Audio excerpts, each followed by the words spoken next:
Assalamualaikum warahmatullahi wabarakatuh. Saya Sinar Novalia S dengan stambuk F1C118097 akan mempresentasikan tentang kajian metode dan waktu fermentasi cairan pulpa pada perubahan karakteristik cuka kakao sebagai acuan tugas MIT fermentasi.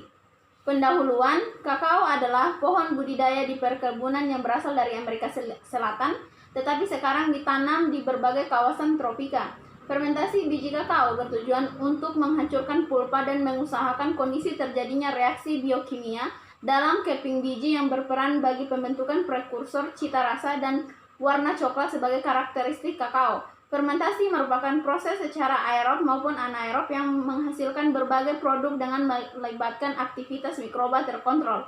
Pulpa biji kakao merupakan selaput berlendir berwarna putih yang membungkus biji kakao yang dapat dimanfaatkan sebagai asam cuka, wine kakao, dan minuman baru berbasis kakao kefir.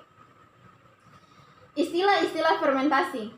Pertama, fermentasi submerged culture adalah fermentasi yang melibatkan air sebagai fase kontinu dari sistem pertumbuhan sel bersangkutan atau substrat, baik sumber karbon maupun mineral terlarut atau tersuspensi sebagai partikel-partikel dalam fase cair. Kedua, fermentasi solid state merupakan suatu proses di mana substrat yang tidak larut difermentasikan dengan bantuan mikroorganisme dalam kondisi kekurangan air bebas. Ketiga, fermentasi aerob adalah fermentasi yang pada prosesnya memerlukan oksigen. Keempat, fermentasi anaerob adalah fermentasi yang pada prosesnya tidak memerlukan oksigen. Kelima, fermentasi mikroaerofilik adalah fermentasi yang pada prosesnya membutuhkan oksigen dalam jumlah yang lebih sedikit. Terakhir, fermentasi spontan merupakan fermentasi yang dalam pembuatannya dibantu oleh mikroorganisme. Selanjutnya, fermentasi tidak spontan merupakan fermentasi yang dalam pembuatannya ditambahkan mikroorganisme dalam bentuk starter atau ragi, di mana mikroorganisme tersebut akan tumbuh dan berkembang biak secara aktif merubah bahan yang difermentasi menjadi produk yang diinginkan. Lalu, culture bed adalah suatu sistem penambahan substrat selama proses fermentasi berlangsung. Selanjutnya, culture fed bed adalah suatu sistem yang menambahkan media baru secara teratur pada kultur tertutup tanpa mengeluarkan cairan kultur yang ada di dalam fermentor. Terakhir, kultur kontinu adalah suatu sistem penambahan substrat secara terus-menerus ke dalam fermenter dan produk dipindahkan dari tangki fermenter secara terus-menerus. Jenis fermentasi asam asetat. Yang pertama, berdasarkan medium pertumbuhan mikroba. Fermentasi alkohol dari biji kakao dan fermentasi asam asetat dari alkohol termasuk dalam jenis fermentasi cair, liquid substrate fermentation. Kedua, berdasarkan kondisi fermentasi alkohol dari biji kakao termasuk dalam fermentasi kondisi anaerob dan fermentasi asam asetat dari alkohol termasuk dalam fermentasi kondisi aerob. Berdasarkan proses kerjanya, fermentasi alkohol dari biji kakao dan fermentasi asam asetat dari alkohol termasuk dalam jenis bed culture fermentation. Terakhir, berdasarkan cara kerjanya, fermentasi alkohol dari biji kakao dan fermentasi asam asetat dari alkohol termasuk dalam fermentasi tidak spontan. Selanjutnya, produk komersial mikroorganisme. Produk metabolit primer adalah senyawa yang dihasilkan oleh makhluk hidup dan bersifat esensial bagi proses metabolisme sel tersebut. Yang dapat dihasilkan yaitu asam-asam organik yang akan menghasilkan asam cuka. Selanjutnya, bahan baku dari biji kakao. Yang pertama, klasifikasinya. Kerajaan Plantae, divisi Magnoliophyta, kelas Magnoliopsida, ordo Malvales, famili Malvaceae, genus Theoprema, spesies Theobroma kakao. Tanaman kakao dapat tumbuh pada kondisi seperti curah hujan ideal adalah 1500 sampai 2500, temperatur pada suhu 30 sampai 32 derajat Celcius. Kakao menghendaki tanah yang subur dengan kedalaman 1,5 meter. Selanjutnya, tekstur tanah yang cocok seperti lempung berliat, lempung liat berpasir, dan lempung berpasir. Tanaman kakao tumbuh pada ketinggian 0 sampai 600 mdpl. Sedangkan pH tanahnya berkisar sekitar 5,5 sampai 6,5. Kecepatan angin maksimum 4 meter per detik. Lalu kemiringan lereng sebaiknya kurang dari 8%. Kandungan karbohidrat dalam biji kakao sekitar 15% yang terdiri dari 6% pati, 1% gula, dan lainnya berupa pektin, lendir, dan getah. Skema proses fermentasi. Bahan baku dari proses fermentasi ini yaitu biji kakao, sedangkan fermenter mikrobanya ada 2 mikroba. Yang pertama Saccharomyces cerevisiae, 2 Actobacter aceti. Sedangkan produk yang akan dihasilkan yaitu cuka kakao. Kandungan yang terdapat dalam biji kakao dapat dilihat pada gambar selanjutnya. Fermenter mikroba. Saccharomyces cerevisiae dapat diklasifikasinya yaitu Kingdom Fungi, Division Ascomycota, kelas Saccharomycetes, ordo Saccharomycetales, family Saccharomycetaceae, genus Saccharomyces, sedangkan spesies Saccharomyces cerevisiae. Kedua, Acetobacter aceti. Klasifikasinya yaitu Kingdom Bacteria, Division Proteobacteria, kelas Alpha Proteobacteria, ordo Rhodospirales, family Acetobacteriaceae, genus Acetobacter, sedangkan spesies Acetobacter aceti. Fermenter mikroba yaitu yang pertama morfologi Saccharomyces cerevisiae. Pertama, berbentuk bulat atau oval atau silinder dengan ukuran 5-10 nanometer. Kedua, tumbuh optimum pada pH 3,5 sampai 6 dengan suhu 28 sampai 30 derajat Celcius. Ketiga, membutuhkan oksigen pada awal pertumbuhannya. Keempat, dapat bertunas sehingga membentuk rantai sel yang menyerupai hifa. Kelima, dapat berkembang biak secara seksual atau aseksual. Keenam, dalam keadaan optimum satu sel dapat membentuk koloni dengan 20 kuncup. Ketujuh, dapat tumbuh secara aerob dan anaerob pada substrat yang mengandung senyawa-senyawa gula seperti glukosa, galaktosa, manosa, fruktosa, dan lain-lain. Terakhir, mampu tumbuh pada konsentrasi gula tinggi karena memiliki sifat sakarofilik. Metabolisme Saccharomyces cerevisiae. Yang pertama, proses fermentasi alkohol dimulai dengan glikolisis yang menghasilkan asam pirufat. Kedua, reaksi ini berlangsung secara anaerob sehingga asam pirufat diubah menjadi asam laktat. Dalam proses NADH yang diperlukan dalam siklus Krebs juga tidak terbentuk. Akibatnya siklus Krebs terhenti. NADH di luar mitokondria dapat dibentuk dari NADH melalui proses pembentukan asam laktat dari asam pirufat. Terakhir, pada fermentasi alkohol dihasilkan 2 ATP, 2 NADH, 2 CO2, dan 2 alkohol atau etanol. Morfologi Acetobacter aceti. Yang pertama, berukuran 0,6 sampai 0,8 atau 1,0 sampai 4,0 nanometer. Kedua, dapat tumbuh dengan baik pada suhu 30 derajat Celcius dan pH 5,4 sampai 6,3. Ketiga, mampu menghasilkan asam asetat. Keempat, merupakan gram negatif untuk kultur yang masih muda dan gram positif untuk kultur yang sudah tua. Kelima, membentuk batang dalam medium asam dan dalam medium alkali berbentuk oval. Keenam, bersifat non-mortal dan tidak membentuk spora. Ketujuh, Acetobacter lebih menyukai substrat beralkohol daripada gula. Terakhir, sumber karbon terbaik untuk pertumbuhan adalah etanol, gliserol, dan asam laktat.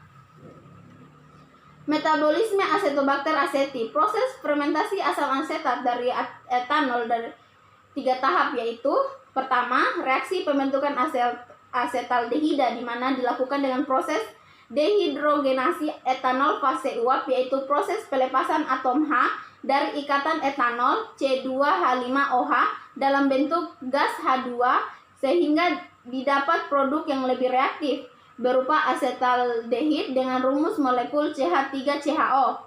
Kedua, hidrasi asetaldehid di mana asetaldehid direaksikan dengan air dengan bantuan enzim aldehid hidrolase menghasilkan asetaldehid terhidrasi.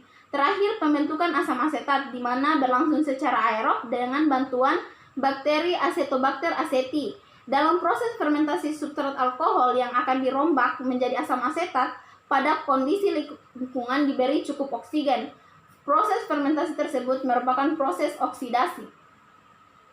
Produk yang dihasilkan yaitu cuka kakao yang dimana sifat fisiknya yaitu tidak berwarna, berbentuk cairan jernih, berbau menyengat, berasa asam, titik beku 16,6 derajat Celcius, titik didih 118,1 derajat Celcius, larut dalam alkohol, air, dan eter. Terakhir, asam asetat tidak larut dalam karbon disulfida. Sedangkan sifat kimianya yaitu rumus molekul CH3COOH dengan bobot molekul 60,05 gram per mol. Asam asetat mudah menguap di udara terbuka, lalu mudah terbakar, menyebabkan korosif pada logam. Asam asetat larut dalam air dengan suhu 20 derajat Celcius. Etanol 9,5% pekat dan gliserol pekat. Terakhir, asam asetat jika diencerkan tetap bereaksi asam. Produk yang dihasilkan berdasarkan gambar yang di samping, pada tabel 1 dapat diuraikan bahwa kadar asam asetat cuka kakao meningkat secara signifikan selama fermentasi. Penambahan gula 6% menghasilkan kadar asam asetat cenderung lebih tinggi dibandingkan dengan konsentrasi penambahan gula yang lain. Waktu fermentasi sampai hari ke-10 tidak memberikan peningkatan kadar asam asetat, tetapi pada hari ke-15 dan seterusnya meningkat. Kondisi ini terjadi karena sampai hari ke-10 berlangsung fermentasi alkohol secara anaerob oleh yeast Saccharomyces cerevisiae. Selanjutnya, untuk tabel kedua, dapat diuraikan bahwa kadar asam asetat cuka kakao meningkat secara signifikan sampai fermentasi hari ke-20 mencapai 3,34%, tetapi kemudian menurun. Peningkatan kadar asam asetat sampai fermentasi hari ke-20 menunjukkan bahwa aktivitas perombakan alkohol menjadi asam asetat oleh bakteri Acetobacter aceti berlangsung optimal. Terakhir, pada tabel ketiga yaitu berdasarkan hasil uji Duncan menunjukkan bahwa perlakuan lama fermentasi berbeda nyata terhadap kadar asam asetat, alkohol atau total gula, TPT, dan ODN60 cuka kakao hasil fermentasi alami. Karakteristik cuka kakao hasil fermentasi alami tanpa inokulum adalah kondisi aerob, menunjukkan bahwa kadar asam asetat meningkat sampai fermentasi hari ke-15 tetapi kemudian menurun dengan makin lama waktu fermentasi. Selanjutnya, proses produksi cuka kakao. Yang pertama, pembuatan inokulum Saccharomyces cerevisiae, lalu pembuatan inokulum Acetobacter aceti.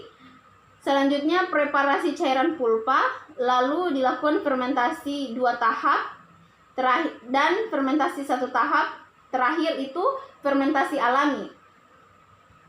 Faktor pertumbuhan mikroba yaitu dapat dipengaruhi yaitu jenis dan kualitas substrat fermentasi, suhu, oksigen, pH. Terakhir, konsentrasi alkohol dan konsentrasi gula. Pertumbuhan mikroba Saccharomyces cerevisiae yaitu yang pertama fase lag. Pada fase ini juga Saccharomyces cerevisiae mulai menyesuaikan sel-sel dengan lingkungan, pembentukan enzim-enzim untuk mengurai substrat.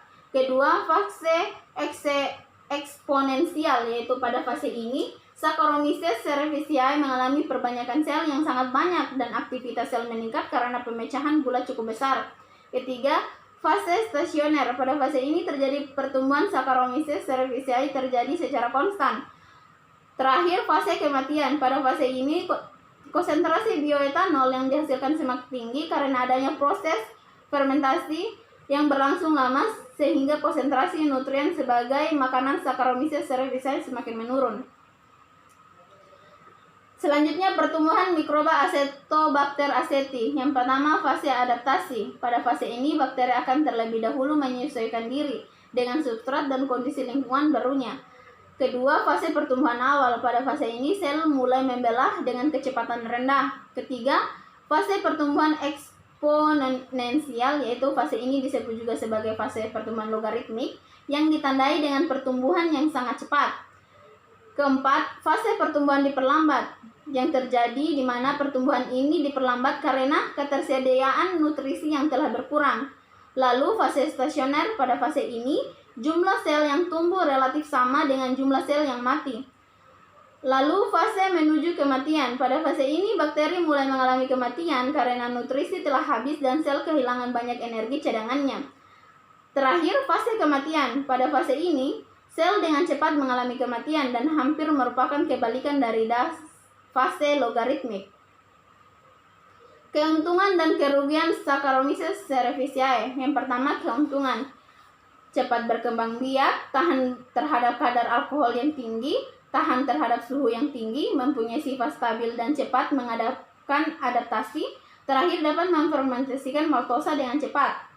Sedangkan kerugiannya yaitu tidak dapat memanfaatkan nitrat sebagai sumber nitrogen karena tidak toleran terhadap ion amonium. Tidak dapat mengeluarkan protease sehingga protein ekstraseluler tidak dapat dimetabolisme. Terakhir, jika penggunaannya tidak diperhatikan, pH, sifat-sifat fisik proses, dan lain-lain akan berkurang maksimal. Selanjutnya, keuntungan dan kerugian Acebacter aceti. Keuntungannya yaitu kemampuan mengubah etanol menjadi asam asetat dengan bantuan udara. Dapat dengan mudah dikenali di laboratorium dengan pertumbuhan koloninya di medium yang mengandung 7% etanol. Ketiga, jika diberikan cukup oksigen, dapat memproduksi asam asetat dari berbagai macam bahan makanan yang beralkohol. Sedangkan kerugiannya yaitu dapat juga merusak buah dengan menghasilkan asam asetat atau etil asetat yang merusak rasa buah tersebut. Yang terakhir, mengeluarkan bau khas yang menyengat ketika mengubah alkohol menjadi asam asetat. Media pertumbuhan. Yang pertama untuk bakteri Acetobacter aceti yaitu media pertumbuhan bakteri Acetobacter aceti adalah nutrient broth di mana NB diformulasikan dengan sumber karbon dan nitrogen supaya dapat memenuhi kebutuhan nutrisi bakteri. Komposisi NB terdiri dari beef extract seperti sumber karbon dan pepton sebagai sumber nitrogen. Sedangkan untuk bakteri Saccharomyces cerevisiae yaitu media pertumbuhannya terdiri dari media cair yang digunakan untuk memperkaya perbenihan sebelum dikultur pada media padat. Persyaratan media pertumbuhan. Yang pertama, susunan makanan. Yang kedua, temperatur. Yang ketiga, tekanan osmosis. Yang keempat, derajat keasaman. Yang kelima, disterilisasi. Pemurnian etanol, yaitu alkohol ditambahkan dengan benzen murni di dalam 2 buah batu didi dimasukkan dalam labu alas bulat, direflux selama 20 menit, lalu didistilasi. Sehingga hasil distilat yang didapatkan ditambahkan 3 tetes CuSO4 anhidrat dengan dilakukan uji kemurnian alkohol sehingga didapatkan etanol yang murni. Pemurnian asam asetat dapat dilihat pada gambar yang berada di slide selanjutnya. Reaktor. Reaktor atau fermentor adalah sebuah peralatan atau sistem yang mampu menyediakan sebuah lingkungan biologis yang dapat menunjang terjadinya reaksi biokimia dari bahan mentah menjadi bahan yang dikehendaki. Reaktor umumnya dalam skala laboratorium berukuran 1,5 sampai 2,5 liter yang terbuat dari bahan baja tahan karat. Ketiga, bahan yang dipilih untuk reaktor harus bersifat non-toksik dan tahan terhadap sterilisasi. Yang terakhir, untuk bioreaktor aerob biasanya digunakan kombinasi Sparger agitator sehingga pertumbuhan mikroorganisme dapat berlangsung dengan baik. Terakhir, inokulum mikroba. Yang pertama untuk bakteri Acetobacter aceti, biakan murni Saccharomyces cerevisiae yang berumur 24 jam diinokulasikan dalam 100 ml media aktivasi dengan menggunakan jarum OC. Kultur dalam media cair aktivasi tersebut diinkubasi selama 24 jam pada suhu 30 derajat Celcius. Kultur dalam media cair aktivasi ditambahkan ke dalam 1000 ml dalam cairan pulpa ditambah diamonium hidrogen fosfat 0,2% dan sukrosa 12,5%. Kemudian diinkubasi selama 24 jam pada suhu 37 derajat Celcius untuk selanjutnya digunakan sebagai inokulum dengan kerapatan sel pada OD660 sebesar 1,4. Selanjutnya, inokulum Microba Saccharomyces cerevisiae, yaitu sebanyak 13 gram media nutrient broth dilarutkan dalam 1 liter aquades panas dan selanjutnya dilakukan sterilisasi menggunakan autoclave pada suhu 121 derajat Celcius selama 15 menit. Biarkan murni Acetobacter aceti yang berumur 48 jam sebanyak 2 oz diinokulasikan dalam 10 ml media cair aktivasi secara aseptis, kemudian diinkubasi selama 48 jam pada suhu 37 derajat Celcius. Sebanyak 10 ml kultur dalam media cair aktivasi tersebut dimasukkan ke dalam Erlenmeyer berisi 100 ml media cair aktivasi secara aseptis, diinkubasi selama 48 jam pada suhu 37 derajat Celcius. Kultur tersebut kemudian diinokulasikan ke dalam 1000 ml cairan pulpa beralkohol, diinkubasi selama 36 jam pada 37 derajat Celcius. Untuk selanjutnya digunakan sebagai inokulum dengan kerapatan sel pada OD660 sebesar 1,3. Itulah tadi hasil presentasi saya. Lebih dan kurangnya mohon dimaafkan. Wabillahi taufiq wal hidayah. Wassalamualaikum warahmatullahi wabarakatuh.